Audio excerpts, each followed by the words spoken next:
यहाँहरूलाई diplomatic education हबमा पुनः स्वागत छ। यहाँहरूले धेरै खोज्नु भएको हैन, धेरै मन पराउनु भएको छ पार्ट 1। त्यो पार्ट 1 धेरै मन पराउनु भएको भएर हामीले चाहिँ के गरेका छौं त पार्ट 2 लिएर आएको छौं है। बिगिनरको लागि एकदम जिरो लेभल देखि चाहिँ सुरु गरेका छौं। अब पार्ट 2 हामीले पार्ट 1 मा चाहिँ के गरेका थियौं भने फर्स्ट टेबल सम्म चाहिँ हामीले पढाएको थियौं। जस्तै यो टेबल छ, यो टेबललाई चाहिँ हामीले के गरेका थियौं त पार्ट 1 मा चाहिँ पढाएको थियौं। यता कन्सोनेन्ट यता भवेल, जस्तै ग, न, द, र, म, ब, स। यस्तै गरी यता चाहिँ आ, या, अ, य है। त्यसै गरी ओ, यो, उ, यु, उ, इ। व्यञ्जन वर्ण, डबल व्यञ्जन वर्ण र स्वर वर्णको मिलावट सिकेका थियौं। जस्तै छाउम व्यञ्जन वर्ण, साङछाउम डबल व्यञ्जन वर्ण, ग्वा र मौमे स्वर वर्णको छोवा भनेको चाहिँ मिलावट है साथीहरू। अब यसलाई तपाईले एक साइडमा कन्सोनेन्ट राख्दिनु होला। यहाँ मैले कन्सोनेन्ट राखेको छु, हेर्नु होला।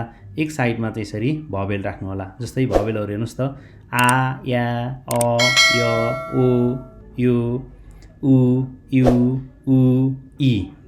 यसरी मैले राइट ह्यान्ड साइडमा चाहिँ के राखिदिएको छु त भवेलहरु, सिंगल भवेलहरु राखिदिएको छु। अब तपाईहरुले यसलाई जोडेर याद गर्नु होला। जस्तै ग प्लस आ गा, ग प्लस या ग्या, ग प्लस अ ग, ग प्लस य ग्य, ग प्लस ओ गो, ग प्लस यु ग्यु, ग प्लस उ गु, ग प्लस यु ग्यु, ग प्लस उ गु, ग प्लस इ गि। यसै गरी यो टेबलमा मैले यहाँ बनाइदिएको छु। यसलाई जुम गर्नु होला, यसलाई चाहिँ स्टप पज गर्नु होला अनि यसलाई यसै गरी प्र्याक्टिस गर्नु होला। मैले पार्ट 1 मा टेबल कसरी बनाउने भन्ने कुराहरू पनि 1 बाइ 1 लेखेर देखाइदिएको छु। तपाईहरुलाई सजिलो होस् भनेर मैले अहिले चाहिँ यो टेबल तपाईहरु माझ प्रस्तुत गरेको छु है साथीहरु। यसलाई मज्जाले प्र्याक्टिस गर्नु होला, 10 पटक प्र्याक्टिस गर्नु होला। यसलाई रोक्दै पज गर्दै प्र्याक्टिस गर्नु होला है साथीहरु। रोक्नु होला, कहाँसम्म आउँदैन, कहाँसम्म नेपालीमा लेख्न आउँदैन कोसिस गर्नु होला है साथीहरु। मैले यहाँ सबै लेखिदिएको छु, तपाईहरुले रोक्दै यसलाई प्र्याक्टिस गर्नु होला। केही कन्फ्युजन भयो भने यहाँ मेरो नम्बर छ, कन्ट्याक्ट गर्न सक्नुहुन्छ है साथीहरु। हेर्नुस् त, यहाँ मैले तपाईलाई सबै कुराहरू राखिदिएको छु। यही कुराहरू चाहिँ मज्जाले प्र्याक्टिस गर्नु होला यो टेबल है। यहाँसम्म तपाईले यो टेबल चाहिँ मज्जाले प्र्याक्टिस गर्नु होला। त्यसपछाडि चाहिँ हामी अब सेकेन्ड पार्टतिर लाग्छौं है त साथीहरु। अब चाहिँ पार्ट 2 मा जाउँ। पार्ट 2 मा चाहिँ आज हामी नोट लेखौं। पहिला नोट। अब हामीले यसलाई ग भनेर पढाएको थियौं पार्ट 1 मा। यसलाई के भनेको थियौं त ग भनेर पढाएको थियौं। अब यो ग सुरुमा आयो भने यसलाई चाहिँ ख उच्चारण गर्ने है। ग सुरुमा आयो भने के भन्ने ख। अब चाहिँ अर्को द, यसलाई हामीले के भनेर पढाएको थियौं द। अब द सुरुमा आयो भने थ, द सुरुमा आयो भने के भन्ने थ। अर्को यसलाई हामीले के भनेर पढाएको थियौं त ज, ज सुरुमा आयो भने छ, ज सुरुमा आउँदा के भन्ने छ। अनि अर्को चाहिँ ब, यसलाई हामीले के भनेर पढाएको थियौं ब। अब ब सुरुमा आयो भने के भन्ने त फ, ब सुरुमा आयो भने फ। फेरि पनि हेरौँ है त, ग सुरुमा आउँदा ख, द सुरुमा आउँदा थ, ज सुरुमा आउँदा छ, ब सुरुमा आउँदा फ। सुरुमा आउँदा मात्रै है। अब बीचमा आयो भने गलाई गनै, दलाई दनै, जलाई जनै, बलाई बनै भन्ने। ग सुरुमा आयो के भन्ने ख, द सुरुमा आए थ, ज सुरुमा आए छ, ब सुरुमा आए फ, के भन्ने फ। ल ग सुरुमा आउँदा के भन्ने ख, द सुरुमा आउँदा थ, ज सुरुमा आउँदा छ, ब सुरुमा आउँदा फ। यो चाहिँ हामी पार्ट 2 मा पढ्दै छौं। टेबल पछाडी सिंगल कन्सोनेन्ट र डबल कन्सोनेन्ट, त्यसमा चाहिँ के जोड्छौं त हामी सिंगल भवेल जोड्छौं है त। अब जस्तै अब त्यो टेबल साथीहरुले प्र्याक्टिस गरिसक्नु भएको छ। त्यो टेबल पछाडी चाहिँ ख्याल गर्नु होला, त्यो टेबललाई टेन्स टाइम गर्नुपर्छ। भन्दै लेख्दै ग प्लस आ गा ग प्लस या ग्या ग प्लस अ ग प्लस य ग्य। त्यसै गरी 10 चोटि गरिसक्नु भएको छ भने चाहिँ यो बुझ्न सक्नुहुन्छ है। ग सुरुमा आउँदा ख, द सुरुमा आउँदा थ, ज सुरुमा आउँदा छ, ब सुरुमा आउँदा फ। ल जस्तै ल अब चाहिँ हेरौँ है त। जस्तै ब सुरुमा आउँदा फ, फ प्लस हो फो। अब ग बीचमा है ग नै भन्ने ग प्लस इ गी। अब के भयो त फोगी। फोगी भने के हो त एक्जाम्पल उदाहरण। ल फोगी भने के रहेछ एक्जाम्पल अर्थात उदाहरण है। जस्तै गरी अर्को स प्लस ओ सो र प्लस इ री सोरी आवाज आवाज। ल सबै साथीलाई आइसकेछ। ह प्लस अ ह र प्लस इ हरि हरि भने साथी हो होइन कम्मर कम्मर है। अब हरि साथीलाई सम्झिने अनि त्यो भने के रहेछ कम्मर। हरि भने के रहेछ कम्मर है हरिको कम्मर। ल त्यसै गरी 10 सुरुमा आउँदा हामीले थ भने थ प्लस आ था र प्लस इ री थारी। थारी भने के रहेछ खुट्टा है खुट्टा अर्थात पुल है। फेरि नबुझ्नु होला खुट्टा अर्थात पुल है। थारी भनेको खुट्टा अर्थात पुल। अनि त्यसै गरी ज सुरुमा आउँदा के भन्ने छ प्लस आ छा छा भने के रहेछ त स्केल अर्थात ल ल ल। अब सुरु गरौँ भन्छौ नि त्यस्तो खालको ल है यो। फेरि र को ल चाहिँ होइन है। छा भने के रहेछ स्केल। त्यसै गरी ओरिजिनल छ को त यसै भएको है छा छा भनेको चाहिँ चिया अर्थात कार। ओरिजिनल छा भने चाहिँ के रहेछ चिया अर्थात कार। अब उच्चारण चाहिँ गर्ने है यसलाई सिम्पल छा यसलाई छा छा छा छा भने के रहेछ चिया कार है। अब अर्को हेरौँ ब सुरुमा आउँदा हामीले के भन्ने फ प्लस इ फी फी भनेको वर्षा है। यो वर्षा कस्तो भने आकाशबाट पर्ने पानी के रहेछ यो वर्षा भनेको आकाशबाट पर्ने पानी। बलाई फ भन्यो भने चाहिँ के हुँदो रहेछ आकाशबाट पर्ने पानी। अब ओरिजिनल फलाई त फ नै भएको फ प्लस इ फी यो फी भनेको चाहिँ रगत। ल हेर्नुहोस् त ओरिजिनल फ आउने बित्तिकै के हुँदो रहेछ रगत हुँदो रहेछ है। फी फी सिम्पल फी यो फी भनेको वर्षा फेरि बुझाउने फी होइन नि होइन वर्षा। अर्को फी भनेको के रहेछ रगत। स प्लस इ सी यो सी भनेको चाहिँ बजे बजे अर्थात कविता कविता पोएम है। बजे यति बजे उति बजे भन्छौ नि त्यस्तो बजे है। अर्को सी। अब दुईटा स को सी स प्लस इ सी यो सी भने चाहिँ के हो त जी। कसैलाई सम्मान गरेर नामको पछाडि जोड्छौ नि जस्तै मधुसी सुजनसी हरिसी थुवानसी सुपिकासी यस्तै सी यो नामको पछाडि जी भन्नलाई आउँछ है। सी के गर्न आउँछ जी भनेर। कसैलाई हामीले सम्बोधन गरेर बोलाउँदा के गर्छौं त सी सी भनेर के गर्छौं सम्बोधन गर्छौं नि। जस्तै हामी चाहिँ बोलाउँछौं नि ए मधुजी भन्छै भन्दैनौ। अब हामीले नेपालीमा जी भने जस्तै कोरियनमा चाहिँ सी सी लाई नै जी। ल अब हेर्नुस् है ब सुरुमा आउँदा फ प्लस आ फा ज प्लस इ जी फाजी फाजी भने के रहेछ पाइन्ट है। प्यान्ट भने पनि भइहाल्छ है। त्यसै गरी छ प्लस इ छि म प्लस आ मा छिमा छिमा छिमा भनेको स्कर्ट स्कर्ट है। छिमा भने के रहेछ स्कर्ट फरक भन्छौ नि है। अब फरक भने बुझिहाल्नुहुन्छ। छिमा भने के रहेछ स्कर्ट। अ प्लस आ ब प्लस अ ब ज प्लस इ जी आबजी आबजी भने के रहेछ बुवा है। अब ब मा अ जोडिया छ त्यही भएर यो के भन्यो आबजी। त्यसै गरी अ म प्लस अ म न प्लस इ नि अमनी अमनी भने के रहेछ आमा। अमनी भने के रहेछ साथीहरु आमा। अमनी भने के हो आमा।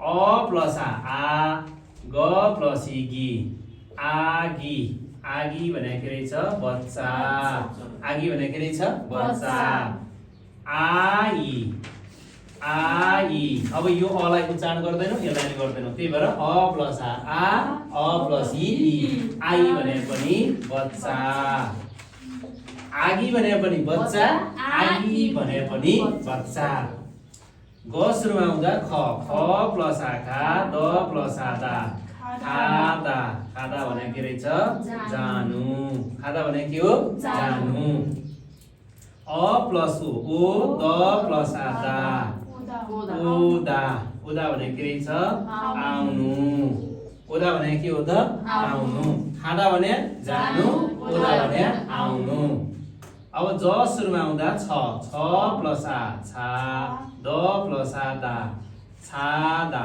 छादा भने के रहेछ सुत्नु छादा भने के रहेछ सुत्नु अर्को ओरिजिनल छ प्लस आ छा द प्लस आदा छादा यो छादा भने चाहिँ चिसो हुनु है यसमा चाहिँ चिसो हुनु छादा भने है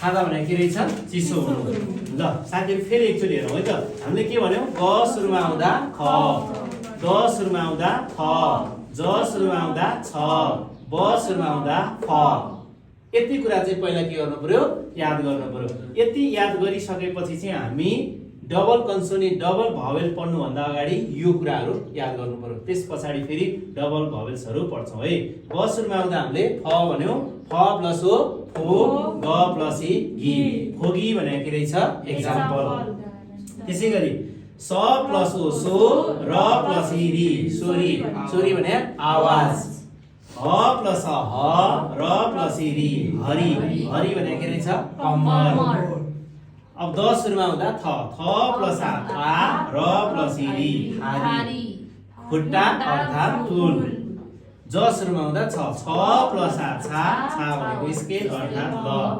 ओरिजिनल छ प्लस आ छा छा भनेको चिया कार त्यसैगरी ब सुरुमा आउँदा फ प्लस इ फी फी भने के हो वर्षा अब अर्को फी ओरिजिनल फ प्लस इ फी फी भनेको रगत अब बलाई फ भने फी चाहिँ वर्षा फलाई फ भने फी चाहिँ रगत यसरी बुझ्नु पर्यो है स प्लस इ सी एउटा मात्रै स को सी बजे अर्थात कविता दुईटा स भएको स सी सी भनेको जी यो नाउन पछाडी लाग्छ भनेको कसैको नामको पछाडी हामीले लगाउँछौं थुहान्सी रिहान्सी त्यसरी अनि ब सुरुमा आउँदा फ प्लस आ फा ज प्लस इ जी फाजी भने के रहेछ पानी अनि छ सुरुमा आउँदा छ नै भएको छ प्लस इ छि म प्लस आ मा छिमा छिमा भने के रहेछ स्कर्ट अर्को हेर्नुस् है आ ब जी अ प्लस आ ब प्लस ब ज प्लस इ जी आबजी आबजी भनेको बुवा त्यसैगरी अ म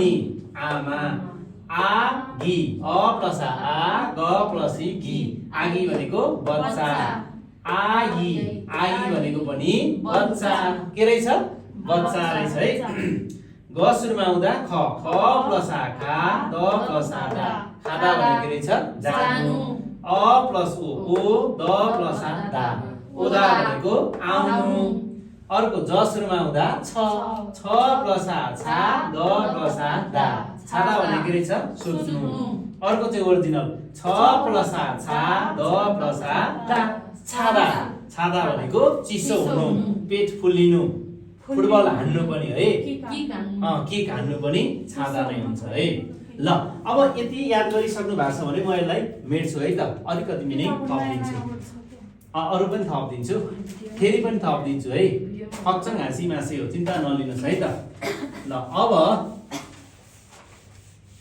अरु ओड पनि थपेर हेरौँ है त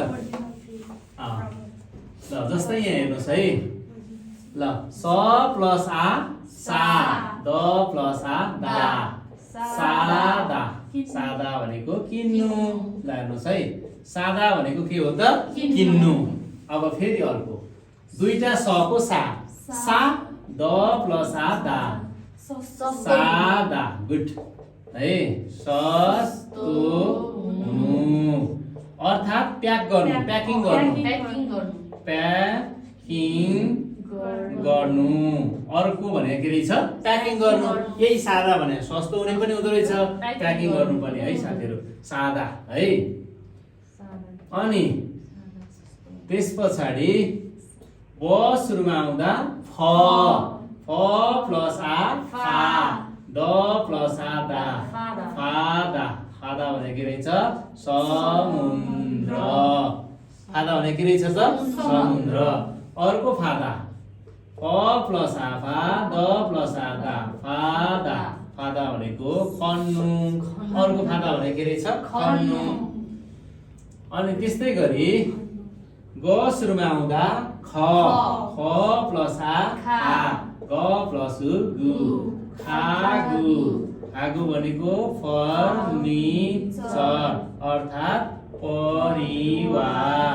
खागु भनेको के रहेछ? फर्निचर अर्थात् परिवार। फर्निचर अर्थात् परिवार। त्यसै गरी न प्लस आ ना, र प्लस आ रा, नारा। नारा भनेको देश। नारा भनेको के रहेछ? देश है। न प्लस आ ना, ब प्लस इ बी, नाबी। नाबी भनेको पुतली। नाबी भनेको के रहेछ? पुतली। क प्लस उ कु, द प्लस आ दा, कुदा। कुदा भनेको निभाउनु, निभाउनु अर्थात् अफ गर्नु। ओ एफ एफ है, अफ गर्नु। निभाउनु अर्थात् अफ गर्नु। मोबाइल अफ गर्नु, कम्प्युटर अफ गर्नु, इलेक्ट्रोनिक सामानहरू अफ गर्नुलाई हामी के भन्छौँ? कुदा। निभाउनु। खै बत्ती निभाइदिएन भन्छ नि, त्यस्तो है, कुदा। अनि ख प्लस य ख्य, द प्लस आ दा, आदा ख्य अनि दा, ख्यदा भनेको चाहिँ अन गर्नु। अन गर्नु है, बत्ती अन गर्न, कम्प्युटर अन गर्न भन्छौँ नि, त्यस्तो अन गर्नु है, ख्यदा है। अनि क दुईटा ग ग आयो भने क प्लस इ की अनि उ दा, कि उदा। कि उदा भनेको छिराउनु अर्थात् अड्काउनु। कि उदा भनेको के रहेछ त? छिराउनु अर्थात् अड्काउनु। स plus O so, the plus आ दा, सोदा।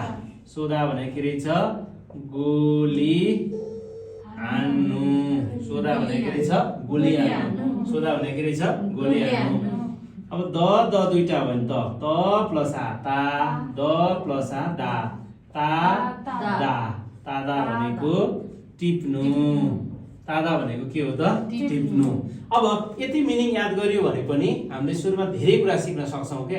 हामीले पहिलो पार्टमा के पढ्यौँ त? टेबलसम्म पढ्यौँ, त्यही पनि सिंगल भवेल र कन्सोनेन्ट बिट्स टेबल पढ्यौँ। अनि दोस्रो स्टेपमा चाहिँ अब ग सुरुमा आउँदा ख, द सुरुमा आउँदा थ, ज सुरुमा आउँदा छ र ब सुरुमा आउँदा फ पढ्यौँ। अनि त्यस पछाडि हामीले यो वर्ड मिनिङ याद गर्यौँ। ल अब यति कुरा याद गर्नुभयो भने हामी अर्को पार्ट 3 मा चाहिँ के गर्छौँ त? डबल भवेल पढ्छौँ अनि डबल भवेलको टेबल पढ्छौँ। डबल भवेलको टेबल पनि पढ्छौँ अनि त्यस पछाडि त्यसको पनि वर्ड मिनिङ पढ्छौँ। यस्तै गरी हामी वर्ड मिनिङ पढ्छौँ। आजलाई चाहिँ यति। भिडियो चाहिँ अलिकति लामो भयो होला, बोर पनि लाग्यो होला धेरै साथीहरूलाई, अल्छी नमानिकन हेर्दिनु होला। यो पार्ट राम्रोसँग हेर्नुभयो भने कमिङ अर्को पार्ट पनि सजिलै बुझ्न सक्नुहुन्छ। आजलाई यति गरौँ। केही कन्फ्युजन छ भने सोध्ने है। त्यसो भए आजलाई यति गरौँ। अर्को भिडियो फेरि हाम्रो अर्को पार्ट पनि फेरि लगत्तै आउँछ है। अब अर्को पार्ट हेर्नको लागि के गर्नुपर्छ? लाइक, कमेन्ट, सेयर, सब्स्क्राइब पनि गर्नुपर्छ है साथीहरु। ल आजलाई यति नै है त। Thank you so much. ल जाँदा जाँदै लाइक, सब्स्क्राइब, सबै गर्दिनु। ल थ्यांक यू सो मच है। के भन्दिनी? जाँदा जाँदै शेयर, कमेन्ट, सब्स्क्राइब गर्नु। ल कमेन्ट, सब्स्क्राइब है त। बेलको आइकन पनि थिच्नुहोस्। ल थ्यांक यू सो मच है त साथीहरु सबैलाई।